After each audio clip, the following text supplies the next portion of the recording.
Here we go. Last stretch. So, I'm here to give my final thoughts on A Raisin in the Sun. I hope you're all having a wonderful night. Hope you guys are staying safe, um, staying indoors as much as possible, and just taking care of yourself and just maintain. Because I know I'm definitely trying to. So, yeah, today I wanted to give my final thoughts. Um, so let's get started. Okay, so I kind of wrote some notes here so I don't get lost. Okay, so my final thoughts on A Raisin in the Sun. I wrote down a few things. Something that I started with, I guess I'll just read here, is I thought it was a great story that deeply and wonderfully highlights the essence of Black progress in America and what that was like through the eyes of the younger family. So even though I don't know, it seems a little stereotypical, but I think it just it's just truth. That's just what it is.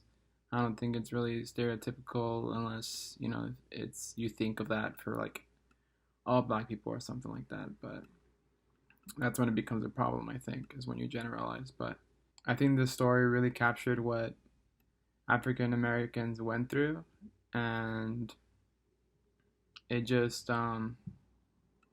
yeah, it was just pretty big at the time. If you think about it, as we learned and read a bit about, Hansberry being the first black woman, I believe, to do a story like this, in the United States at the time, which was pretty awesome. At a time when there was just so much conflict and lack of progress, and I think this was something big at the time that really like served as a catalyst for change and for realization on both ends, maybe. By both ends, I mean by people realizing, the struggles, I guess, that black people went through and all the hardships they went through just to live in a country where they live so, like, privileged most of the time, if not all the time. And so I think it really put a spotlight on that, as well as black people, those who probably didn't really understand what were the underlying things going on at the time, and they kind of just dealt with it and were living with it. I think that, um, yeah, sort of raised awareness in that aspect. So they knew kind of what they were up against more, and knew that more progress was needed, that change was like heavily needed. And yeah, I felt very invested in the story. Like I said before, I just felt very like funny but sad and just like very emotional at times, and I just felt super captivated by that. Another thing that stood out to me that I have here is about just Benitha and her fighting for her individuality, and I really resonated with her because I feel like she was like one of those first generations to reach higher ed from like a lower class, I guess you could say. And so she was kind of like that, almost like pinnacle of all of the progress that generations before her had worked for, if that makes sense. Like she was finally like getting to that same level as everybody else. Um, because higher education is pretty big, I think, and it kind of like almost levels the playing field a little bit. What sucks is that it's so inaccessible, but I just feel like I really resonated with her, and she was kind of just finding like who she was in this world, and she was kind of um, that bridge between um, the old world and the new world. Um, Oh, that makes sense. What I wrote here is that she's fighting for her individuality in a still highly masculine and highly white America, which is another thing that she's a woman, right? So that is even more like challenging for her, and she had to like put in even more work because of that, or she felt like she was at another class level, sort of. She had other challenges because she was a woman. So other than just because of the color of her skin. So another thing that I talked about was Walter. So yeah, I just really resonated with Benita in that way, because today I feel like we're sort of like that bridge. Like our parents don't really understand much, and so there's kind of like that misunderstanding between us, sort of like with Mama and Benita, and Walter and his mom as well, because the mom doesn't really understand like what they're up against. Like she just knows that what she went through and what she had to work for. But now she has to understand that it's different now. Like it's a different like fight now. It's like they're at a different frontier. Like she helped push them forward, and now there's sort of like a different fight to be fought. Also, another things that stood out to me was Walter finding what it means to be a man and what the important things are in life. I feel like his kind of story got really just philosophical, and it reminded me a lot about um, just like Socrates and Plato and the things they talk about, um, such as like the highest good or like the truest good. It's not really money. It's more like what you do for others, sort of, almost selflessly. So yeah, it was that for him that he had to figure that out, and also realizing that the problems they were dealing with were much bigger than him. Like he would always be frustrated and angry, and he would also misdirect that anger, which sucks, and which we do today sometimes still, a lot, I would say. And so he had to realize that like the problems he was faced with were not because like people were holding him back, but it was just because the system was kind of holding him back and holding all of them back, not just him. It was way bigger than him, and I think he realized that at the end, and that was something he needed to realize. They originated from a deeply broken systematic system, if that makes sense. Systematic country, I guess. I don't know. A country with systematic problems, such as racism, discrimination, class conflict, which resulted in poverty, um, a higher class and a lower class, and a slowly growing middle class, I guess. Some more things that really like stood out to me were whenever like there's just a symbolism with Mama and the plant. I feel like the plant really symbolized a lot, and it's sort of like the art of the story, even though the story in itself is a piece of art, and we can interpret it in any way that we think. We all interpret it in different ways, but the plant really, I feel like, had a lot of interpretations. Like you could relate it with the growth of each character, or you could relate it with like persistence and perseverance, even when things are not looking so great.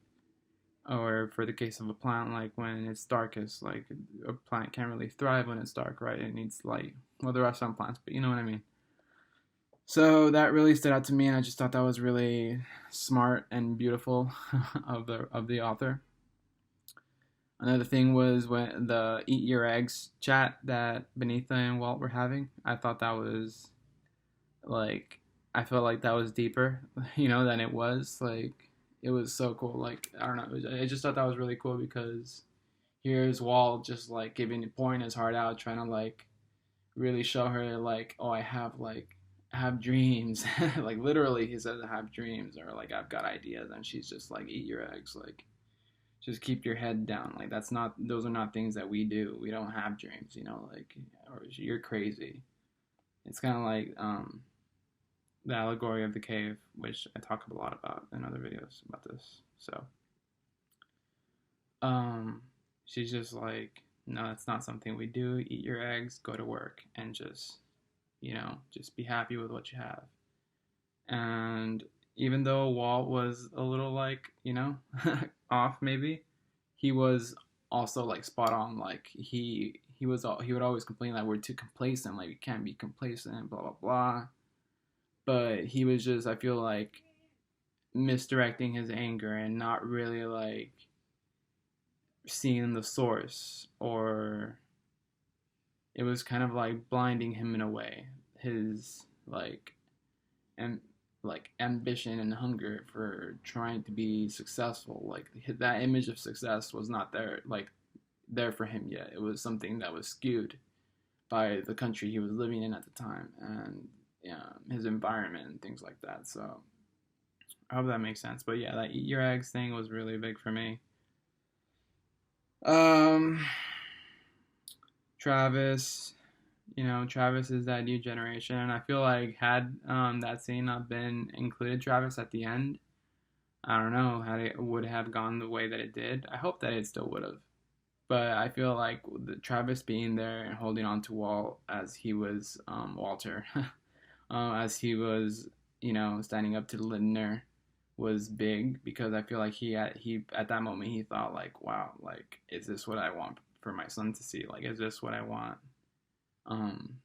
Like the future, thinking about the future and being like, okay, like I think that really hit him and was like, this is not what I want for the future. This is not what I want for my son. So that was pretty big. And that's just again like building generational like progress, like mobility, which is big. Like he's setting Travis up to be like in a better place in the future to hopefully not even deal with the things they were dealing with. A lot of talk about dreams, um, having respect for dreams. A lot about culture, persistence, resistance, perseverance, um, having like a good attitude, I guess, in the face of adversity.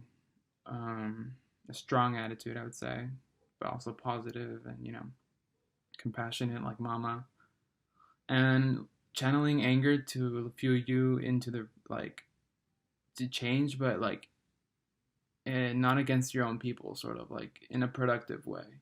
Because anger is a very strong emotion. I've mentioned this before.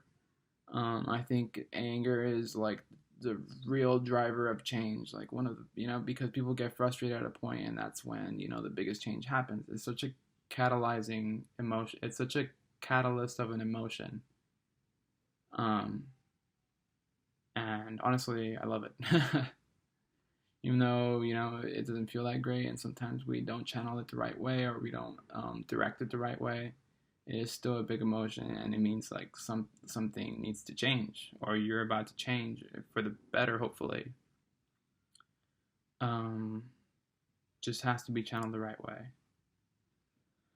The last thing I guess I want to touch on is Asagai, As Asagai, I think. uh so they said it in the play. I'm trying to remember. Asagai, I think.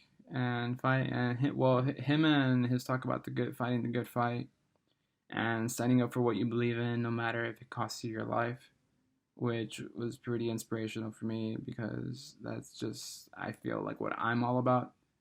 And it just reminds me of Dr. King, Socrates. I know there are others, um, especially during that time.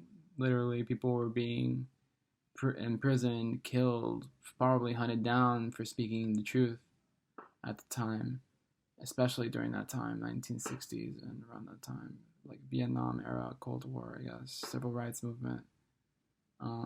Some crazy stuff was going down during that time, but yeah, like we cannot stay silenced about things. Like we have to speak up, or we have to work towards raising awareness for others, and we will always like be mocked for it, like Jesus Christ himself, like he was crucified.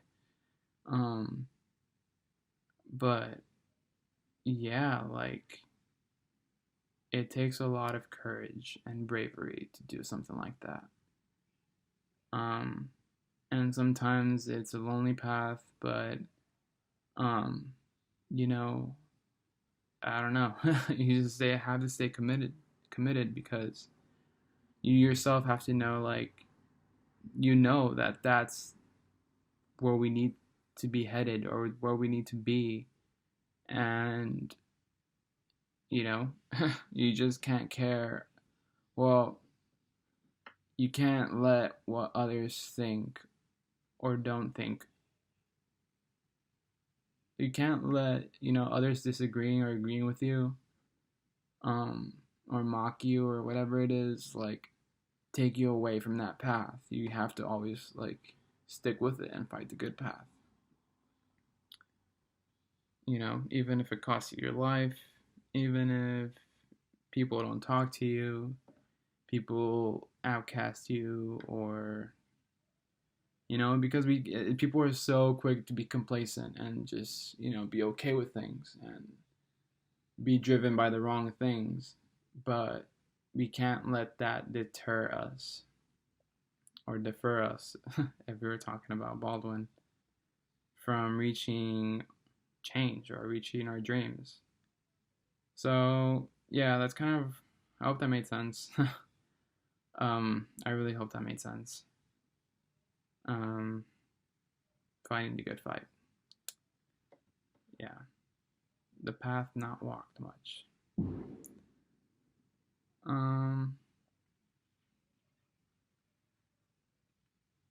yeah, I just really related with that because I feel like that is what I want to do with my life and what I, for a while now, have been committing my life towards, even though sometimes it can be very hard and you can get discouraged because sometimes you may feel hopeless about things changing around you, but you just have to have faith. You have to have that hope that things will change because they will, and it's by design. Like, you can't give up. um Things will get better. You just have to keep going, and they won't get better if you don't keep going. Like, if you just stop and give up, like, nothing's gonna happen. And I feel, for me personally, like, even if I were to stop or give up, like, eventually, like, I don't think I could keep living my life like that. Like, I was for a while living like that, but um after a while I was just like, no. Like, I noticed too many things going on that's not right for me to, like, be complacent as well and just keep my head down and eat my eggs or go to work, um, and not, put forth my energy towards something that is going to benefit us all, even if not everyone realizes it at the time or disagrees. So I think that's a better way to end it. So yeah, I felt deeply invested in the story. It was a great story overall. It was a really good story. I'll probably it's something that I'll never forget. um, yeah, it made me appreciate my position in life now. To set up the future and advance it even, progress it even further and set them up in a place where, like Walt and Travis, hopefully they don't have to deal with the problems we're dealing with now. And if they do, hopefully not as grand of a scale. Made me appreciate my position in life, all the history and progress that was made and is continued to be made for us to be where we are today. We have to keep going. We have to keep moving forward for the good of nature and mankind and the planet as a whole. So yeah, don't give up. Keep going. We got this. Change is possible. And you rock. Okay. All right. Goodbye, everybody. This is a very long video. I'm so sorry, but just, this is therapeutic a little bit for me. So I wish I didn't feel so constricted to time, but um, this is a summer course, I guess. Anyway, okay. I hope you guys take care, and I will hopefully talk to you soon. Goodbye.